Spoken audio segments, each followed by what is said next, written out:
I've bought, sold, and read the ATF regs, so trust me when I say some firearms are way simpler to own.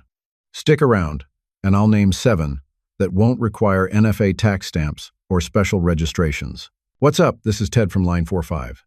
Today, I'm laying out the guns you can actually get your hands on with extremely low paperwork, totally legal under federal law, and some of these options might surprise the hell out of you. Before we dive in, do me a solid. Smash that subscribe, tap the bell, hit all the dang buttons down there. You don't gotta, but it keeps this train rolling and lets me crank out more of this wild gun talk for y'all. All right, enough of that. Let's get back to it. Glock 19. I've carried a Glock 19 for years, and I'll tell you why it's one of the easiest, most practical pistols to legally own in the US. It's a standard, factory-made 9mm service pistol with a roughly 4-inch barrel and a typical 15-round magazine, so it's treated like any other common handgun under federal law rather than an NFA item. From a paperwork angle, the Glock 19 is low drama because it is not a Title II divided by NFA firearm, so it does not require ATF, NFA registration, or tax stamps that you get with suppressors, SBRs, or machine guns. When you buy one from a licensed dealer, you will fill out ATF Form 4473, and the dealer will run the NICS background check, which is the normal federal transfer process for handguns and not an extra NFA burden. Quick legal caveats that I always say on camera: converting a Glock into an SBR with a shoulder stock or attaching an unregistered suppressor changes everything and triggers Title II rules, and privately made or 80% receivers may now be treated differently on dealer records, so expect those to be recorded on transfer paperwork. On top of that, it's wildly common. So parts, mags, and authorized service are easy to find nationwide, which means less legal gray area when getting repairs or replacements through an FFL. In short, the Glock 19 stays simple because it is a factory pistol that lives squarely under Title I rules, not Title II. Period. Smith & Wesson Model 686. I shoot and work on revolvers a lot, so here's the real deal on the Smith & Wesson Model 686 and why it's a low paperwork gun to own here in the United States of A. The 686 is a factory-made stainless steel, 357 Magnum double-action revolver available in 6 or 7-shot cylinders and multiple barrel lengths, and it's sold and documented like any other ordinary handgun from Smith & Wesson. From a legal point of view, the Model 686 lives squarely under Title I federal rules, not the NFA, which means you do the normal dealer transfer stuff, but you don't deal with tax stamps or ATF NFA registration. Buying one from an FFL means you complete ATF Form 4473, and the dealer runs a NICS background check. That's the standard federal transfer process for handguns, and not an extra NFA burden. Now, the common sense caveats that matter on camera. Modifying a revolver into an NFA configuration or trying to skirt dealer transfers can instantly change the legal picture, so keep it factory if you want the simplest path. State and local rules also matter a ton. Some places have additional registration, waiting periods, or storage laws, so check your state AG or local police site before buying. Bottom line, the 686 is a straightforward non-NFA handgun, which is why it's widely treated as a low paperwork, practical choice. Ruger 10/22. The Ruger 10/22 is probably the easiest rifle most Americans ever get their hands on, and it's one of the cleanest buys you can make legally. It's a lightweight, 22 LR semi-auto with a 10-round rotary mag and an 18.5-inch barrel on the base model, and it's been around since the 1962.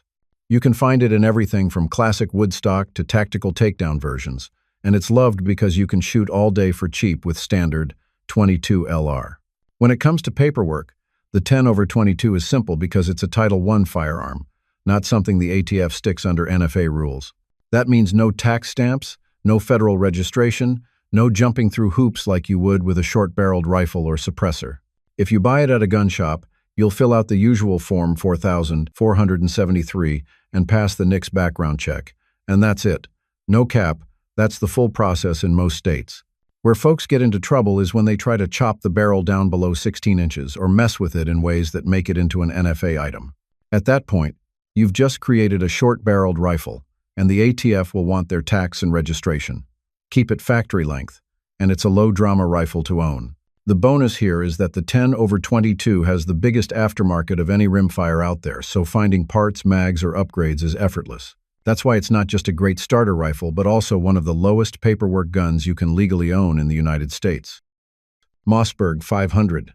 The Mossberg 500 is one of those shotguns that just about every American knows, and there's a reason it's everywhere. It's been around since the 1960s, and Mossberg has sold millions of them, making it one of the most common pump-action shotguns in the United States. Because it's so common, it's also one of the easiest guns to buy without much hassle on the paperwork side, depending on where you live. Under federal law, shotguns like the Mossberg 500 aren't considered restricted in the same way as short-barreled rifles, machine guns, or suppressors are.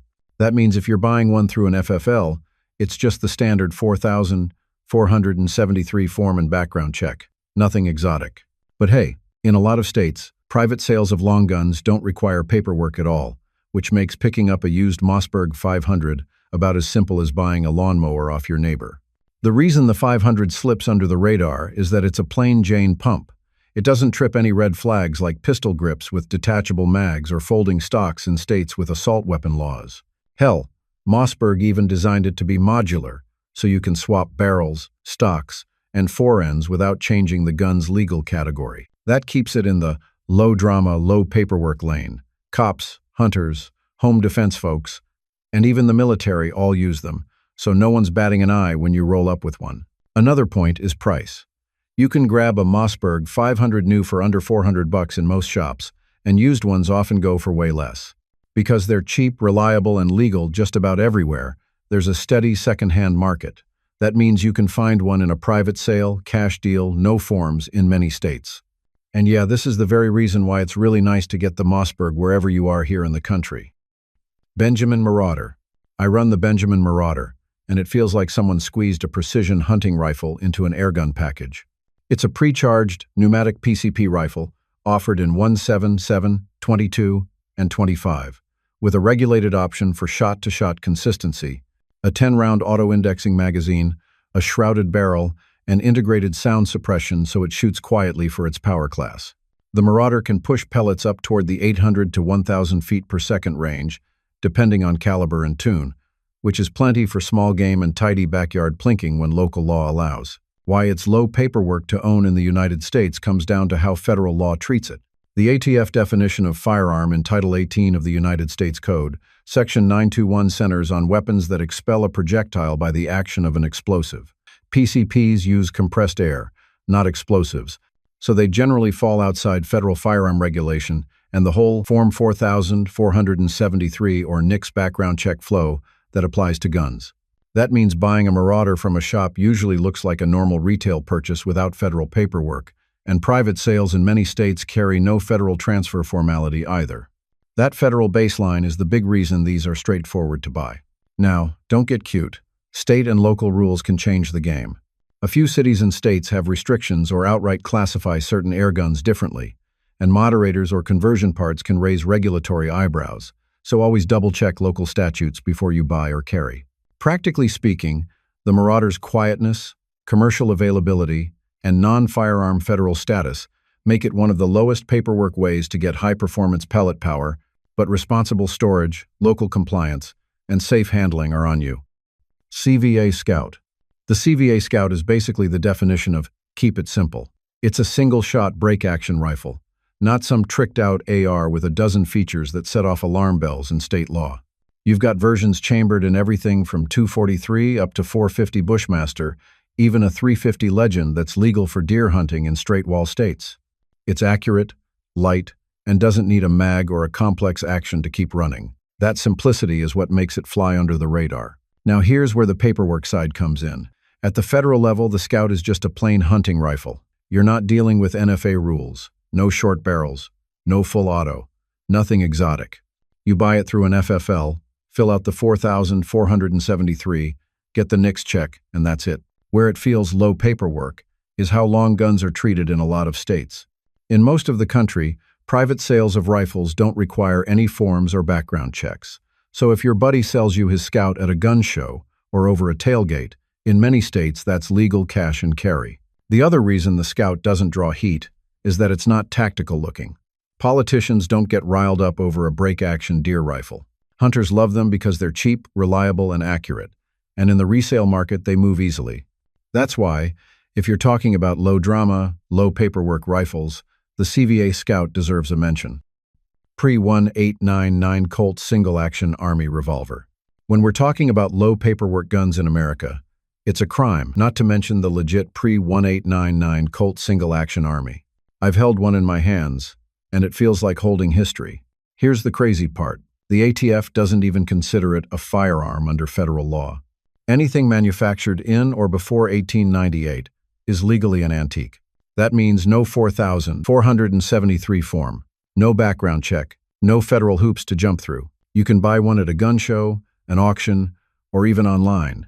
And as long as it's the real deal with a pre-1899 serial number, it's cash and carry at the federal level.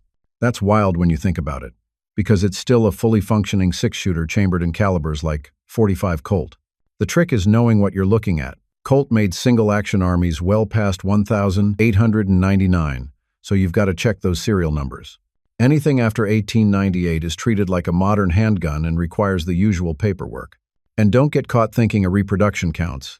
A brand new Uberti clone isn't an antique, it's a firearm, and you'll do the 4,473 like normal. That's where some folks mess up. State laws can still bite you.